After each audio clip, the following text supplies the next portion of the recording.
On July 19, 2025, Americans awoke to a shocking and unprecedented reality. Every Walmart in the country was closed permanently, without any advance warning or explanation. Overnight, the familiar blue doors that had welcomed millions for decades were suddenly locked, leaving communities across the nation in disbelief. The iconic blue and yellow signs were dark, and hastily posted notices greeted stunned customers and employees. People gathered outside, reading the closure notices in silence, trying to process what had just happened to their neighborhood store. This wasn't a temporary glitch or a regional issue, it was a total nationwide shutdown, affecting every single Walmart location from coast to coast. Social media exploded with disbelief, confusion, and speculation, as millions tried to make sense of the news. A terse corporate statement soon confirmed the unthinkable. Walmart was gone, and it wasn't coming back. For millions of Americans, Walmart was more than just a store. It was a daily ritual, a community hub, a place to meet neighbors, and the largest local employer in countless towns and cities.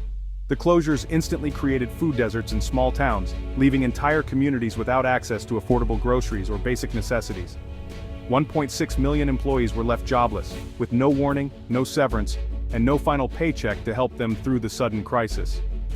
The silence in once busy parking lots was a stark, haunting symbol of a crisis that arrived overnight, transforming bustling centers of commerce into empty, echoing spaces. Financial markets reeled as the world's largest retailer collapsed, sending shockwaves through Wall Street and signaling a catastrophic failure in the U.S. economy that few had seen coming. Analysts scrambled for answers, tracing the roots of the disaster to years of escalating trade disputes, supply chain disruptions, and protectionist policies that ultimately crippled Walmart's ability to operate. The day the blue doors closed wasn't just the end of a company. It was a wake-up call about the fragility of America's economic foundations, and a warning of how quickly things can unravel. The shockwaves had only just begun, and the true impact of Walmart's sudden disappearance would ripple through every corner of American life for years to come. To grasp the scale of this crisis, you have to understand what Walmart meant to America. Founded in 1962, it grew from a single store to the world's largest retailer, built on the promise of always low prices. Walmart became the go-to for affordable groceries, clothes, and essentials, especially in rural and underserved areas. In many towns, it was the only major employer and the anchor of local commerce. Its closure isn't just the loss of a store, it's the collapse of entire local economies. With 1.6 million U.S. employees, Walmart was the nation's largest private employer, providing first jobs, flexible work, and steady income for millions. The sudden disappearance of these jobs has overwhelmed state support systems and triggered an unemployment crisis. Walmart's deep integration into the economy made it uniquely vulnerable to global disruptions, especially as its low-cost model depended on a hyper-efficient international supply chain. When trade policies shifted, the very thing that made Walmart a titan became its Achilles heel. The seeds of this disaster were sown years ago, when aggressive tariffs were imposed on imported goods, especially from China. For Walmart, which relied on cheap overseas products, these tariffs were a direct threat to its low-price promise. The company tried to absorb costs, reroute supply chains, and find new suppliers, but the scale was overwhelming. Tariffs drove up prices on everything from electronics to clothing, eroding Walmart's competitive edge. The complexity of global supply chains, where a single product might involve a dozen countries, became a source of chaos. Ultimately, Walmart faced an impossible choice: raise prices and lose customers, or absorb losses and risk collapse. The tariffs meant to protect American jobs instead created an economic environment so hostile, it brought down the nation's largest retailer. The aftermath of Walmart's closure is a cascade of failures rippling through the economy. 1.6 million people lost their jobs overnight, along with their income and health insurance. Overwhelming unemployment systems. Walmart, the nation's largest grocer, left a gaping hole in the food supply chain. Farmers and producers now have nowhere to send their goods, risking spoilage and bankruptcy. Small businesses that depended on Walmart's traffic and contracts face extinction. Consumer confidence has plummeted. If Walmart can fail, what's safe? People are cutting spending to the bone, deepening the recession. Financial markets are in turmoil and the ripple effects are just beginning. The fall of Walmart is not an isolated event, it's a symptom of a deeper economic sickness. In Des Moines, Maria Flores, a single mother, stands in Walmart's empty parking lot, grocery list in hand. The The silence is unsettling, a stark contrast to the usual bustle she once relied on. "This was how I fed my kids," she says, her voice trembling with uncertainty and fear for the future. "Now my job is gone and prices everywhere else are double. I don't know how I'll manage to put food on the table." In Williams, Arizona, Mayor John Moore calls the closure a body blow to the heart of his town, a loss that ripples through every household. The town's only pharmacy, main grocer and biggest employer vanished overnight, leaving residents scrambling for basic necessities. "For seniors and families without cars, this is a humanitarian crisis," he warns, as neighbors band together to help each other get by. In Atlanta, truck driver David Chen's rig sits idle, the engine silent, his livelihood suddenly uncertain. "We had dozens of trucks heading to Walmart when the news broke. Now, we're left in limbo, waiting for answers that never seem to come. Warehouses are full, shipments stalled, and we're all waiting for the axe to fall." The sense of dread grows with each passing day. In Chicago's suburbs, Sarah and Tom Jenkins pore over their budget, anxiety etched on their faces. "We're a one-income family," Tom says quietly. "Walmart's prices made it possible for us to get by, to stretch every dollar and keep our family afloat. Now, our cost of living jumped 30% overnight. Every trip to the store is a reminder of what we've lost." These stories echo across the country, families, workers, and entire communities suddenly adrift, searching for stability in a world turned upside down. The loss isn't just economic, it's deeply personal, touching every aspect of daily life and community spirit. For many, Walmart was a lifeline, a place of routine and reassurance, now gone. Now, millions are left wondering how to survive, facing long lines and higher prices at unfamiliar stores. The shock is raw, the fear palpable, as neighbors gather to share their worries and search for hope. The collapse has exposed just how much of daily life depended on a single company, and how fragile that dependence truly was. Ordinary Americans are left to pick up the pieces, searching for new jobs, new routines, and a sense of normalcy. The sense of disbelief is giving way to despair as the reality of the loss settles in.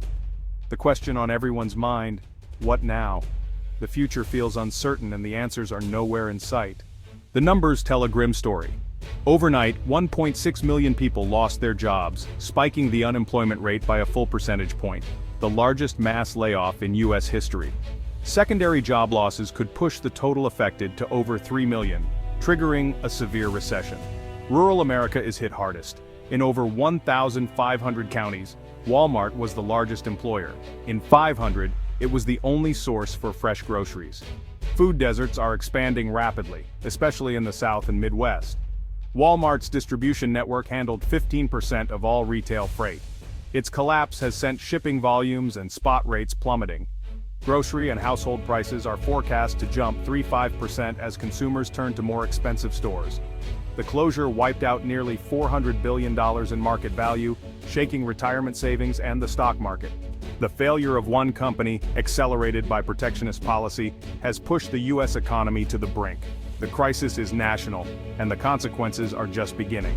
To make sense of this unprecedented collapse, we turn to Dr. Evelyn Reed, a respected economics professor and supply chain expert who has spent years studying the intricate web of global commerce. Dr. Reed, Walmart's model was built for efficiency, not resilience. It was designed to keep costs low and shelves stocked, but not to withstand major shocks.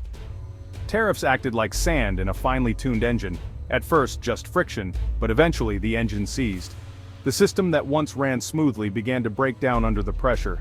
The company's low-price promise became impossible to keep as costs mounted and supply chains fractured, leaving shelves empty and customers frustrated.